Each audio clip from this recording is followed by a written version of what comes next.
So I'm going to talk to you about the future of food. Now, I'm not a farmer, not a food scientist, and I don't think any of my friends would probably tell you that I'm much of a foodie. But what I can tell you is that in my nearly 20 years of working as an architect and planner, the topic of food has entered into my professional life in a way that it simply hasn't before. And for me, this journey began about 4 years ago in central Iowa. For those of you who have never been there, this is what it looks like when you're flying in the airplane and look out your window into Des Moines. Literally hundreds and hundreds of miles of fields, corn, soybeans, as far as the eye can see. Now, we were doing a regional plan here, and our task was to think, what's the long-term future of this region? What's it going to look like in the year 2040? And while we were doing complex land use scenario models, we were doing fiscal impact analyses, understanding transportation dollars and its relationship to housing, we were also doing a lot of talking to the people who lived in the communities and asking them what they wanted their future to be. And one of the things that they said, to my great surprise at that time, was they wanted better access to local food. How can that be? They're literally surrounded by food everywhere you look. 80% of the food in Iowa is imported, much of it from great distances. That's actually, believe it or not too bad. Here in Boston, we're like 90%. 90% of our food comes from somewhere else. So I did a little bit of learning myself, right? What we're seeing here is a lot of corn, a lot of soybeans. For those of you who've been there, you've seen it on the ground. Now, those two crops don't do maybe what you think they do. Most of the corn that's produced in the entirety of the Midwest is not for human consumption. It either goes to producing ethanol or to producing feed for animals. Soybeans, the same thing. They're rich in protein. 85% of soybeans go to feed for animals, not for people. So what we quickly realized is that this agricultural system here in the Midwest is just one link in a very robust supply chain that is based on our nation's food model that has very little to do with local food demand. So I want to try and map that phenomenon and see where else is this happening. So what you see here is a map of the farmland in the US. The darker the green, the more land that's dedicated to farming. No surprises, we all know that's where agriculture happens across the country. But what do you think happens when we start to compare this map to where food access is high? Now, over the past decade or so, there's a term that's been used to describe food access. It's called food deserts, actually. Places that have low access to food and lower than average income, that's a food desert.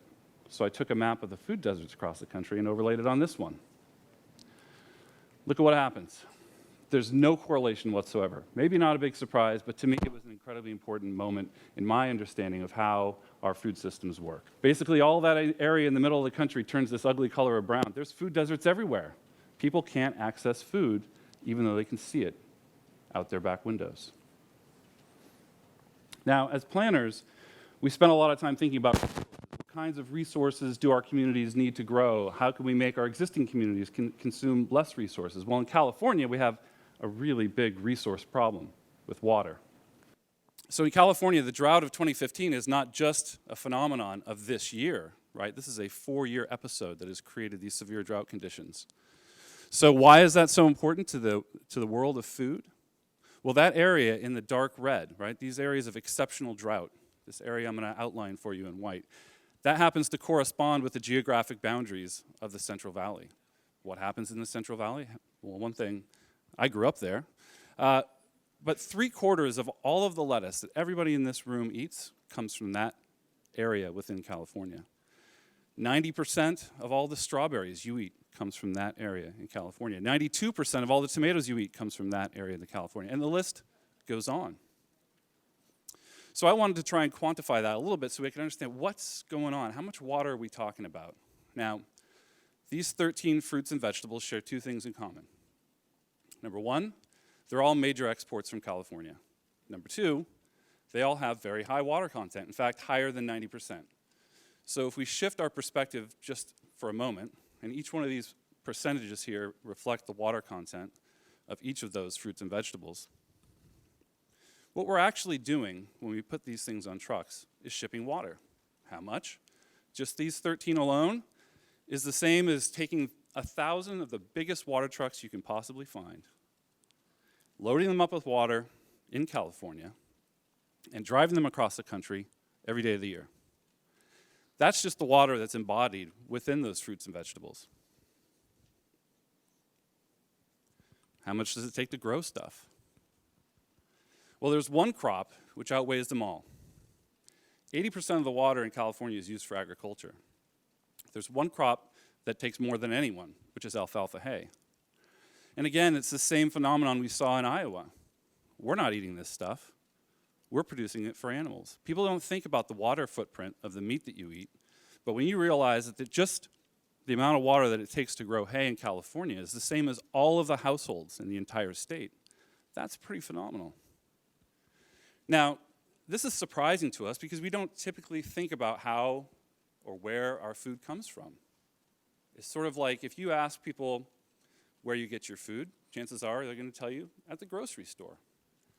And that shapes the way that we develop our communities in a really absurd way, actually. Here's an image that happens to be Sacramento, where I'm from. You can see a total lack of integration. You've got one thing happening on the bottom side of the screen and something completely different happening on the other. For me, I look at this and I like to look at maps. And I imagine this bottom part of the screen saying to the top side, I'm not even going to try to relate to you because I know that someday you're going to look just like me. That's not just in California. Here we are across the country in Florida, same thing. Look at the amazing density. It's an amazing phenomenon. There's an entire history lesson in this slide outside of Chicago. This was the area when the country was founded and started to expand westward. We created all these great surveys. This is the kind of square pattern you see as you fly over the Midwest. Each one of those sections is 1 mile on each side. A group of 36 sections together made a township. Each one of those sections was designated for a use, whether it be for schools, residential, civic uses, and farming. Today, they resemble petri dishes, where this suburban bacteria is now kind of spreading its way into the landform. No awareness. Now, we don't have to be so embarrassed. We should be a little embarrassed, but this is not unique to the US, right? This is something we're seeing elsewhere. This is an image in the Philippines where one of the teams in my office has been working. Same exact phenomenon. We're trying to find places for a growing population to live, at the same time taking away from the land's ability to produce the food that they need. So we're seeing suburban growth here in the Philippines into agricultural land. Here's another image. Now, when I look at this and I see that sort of line of demarcation, again, it's like an army battalion lined up on the battlefield, ready to kind of make its march across these rice fields. But what if there was a different way? What if instead of development marching its way through agriculture, what if agriculture made its way into development in our cities? What if there was a symbiotic relationship between the two rather than a confrontational one?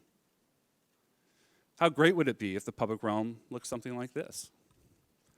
Rather than manicured lawns, which don't get used very much and take a lot of time and energy to maintain them, are suddenly turned into productive landscapes. Cities can be living, breathing organisms rather than consumers of energy and resources. Here we are in China. A lot's been made of the rapid urbanization of China and countries all across the world, which is being heralded as a great move for sustainability. In the case outside of Beijing here in this image, there's not enough cities for people to move into. So we see this amazing juxtaposition of incredible densities impeding on the farmland. Over a 10-year period outside of Beijing, they lost the equivalent of the size of Massachusetts in arable land. So much land has gone away to development in China that the government has been asking for a change in attitude. 13% of the land in China is protected for agricultural use. Compare that to 41% in the US. So the idea here was, well, what if agriculture remains? Let's take all of those existing farming villages and all the systems that are required to irrigate them, leave them in place, and develop around them. And let's go beyond that. Let's not just do the good thing in saving some farmland. Let's actually make agriculture matter. Let's make it meaningful. Let's develop design and fashion around textiles. Let's look at medicine, alternative medicine. Let's take organic waste from the farming process and develop new technologies for energy production. What if an urban neighborhood looked like this? Back here in the States, and actually here in Boston, there's some pretty interesting things that are happening that are going to get us there in the not too distant future. This is a group called Green City Growers. I have to have met the founder a few years ago. And these are farmers who have no land. They bring their expertise and their resources to you. In this case, it's a rooftop, and you get to keep the food. I'm a consumer of this product. On the left is my front yard, which I've turned into a mini farm, and on the right is a corner of our parking lot at the office, the same thing. You're starting to see them on rooftops, right directly above the point of sale, right? No transportation, no burning of fossil fuels to move this stuff around, and being sold directly below where it's being produced. Now, this is great. There's a huge demand for it. I'm guessing everybody in this audience is well educated and can afford this kind of thing and is actually going to pay a premium for it. That's where we're at today. The trick is, how do we get to scale? How do we provide the same quality food that we're all trying to find at the farm-to-table restaurants or through our CSAs in our cities? Another person I've come across in recent history is the guy who created this place in Maine called Backyard Farms. It's a 42-acre greenhouse that produces tomatoes year-round, any weather, any time of year, and feeds this region's market for fresh tomatoes. Now that's great because you can pick these things right when you want to. Vine ripened, ready to go, shorter distances, right to your grocery store, and at a price that can compete with conventionally grown tomatoes. We're also starting to see that expand. Now think about that. Tomatoes were one of those things, 92% of them coming from California, very high in water content. What's another one? Lettuce and leafy greens. How do you get them here? On refrigerated trucks. That's a lot of energy and a lot of money going to a lot of other people other than the farmers. Hydroponic greenhouses at scale, the way these things work, you literally will plant seedlings on one side of this floor. These things start a very slow march across the building. And by the end of the month, they fall off onto a conveyor belt, get cut, bagged, and delivered fresh. So every day of the year, a fresh harvest. We can think about locating these types of amenities near our cities and diversifying our portfolio of where our food comes from. We're starting to see lots of other businesses emerge, whether it's sourcing local meats, sustainably grown. People are growing things in shipping containers, right, for restaurants or for institutions. We've got this network now where we can actually decide where we want to buy our food from. Boston got its first public market recently after years of planning, as only Boston can do. And many cities across the country have celebrated these as real amenities and attractions within their downtowns, and the development community is paying attention as well. These are driving development in new ways. People want to be here. They want to experience local food. We tested this out by doing a survey last summer about what makes a city great. And we asked thousands of people in Boston, Washington, D.C., New York, Austin, San Francisco, Chicago, what are the different things that make a city great? And there are lots of different opinions about whether modern architecture or historic architecture, waterfronts, open spaces, streets, transportation. We got kind of a wide variety of responses by each city, but there was one thing that everybody agreed on, which was that the thing that they would all do, the thing that would make them explore a new neighborhood in their city was to try a new restaurant. Across the board, food was driving their urban experience in a way that it has never done before. We took that lesson to heart in the design of a park here in Boston, the Lawn on D, by providing food and beverage in a public open space. Imagine that. Dedicated spaces for food trucks, locally sourced. It's made the park exceptionally vibrant and a place to be and be seen. So from where I stand, the future of food won't be found in the cornfields of Iowa. It won't be found in new technologies that allow us to dig deeper and deeper wells to access water in the aquifers in California. The future of food will be found in our cities. Thank you.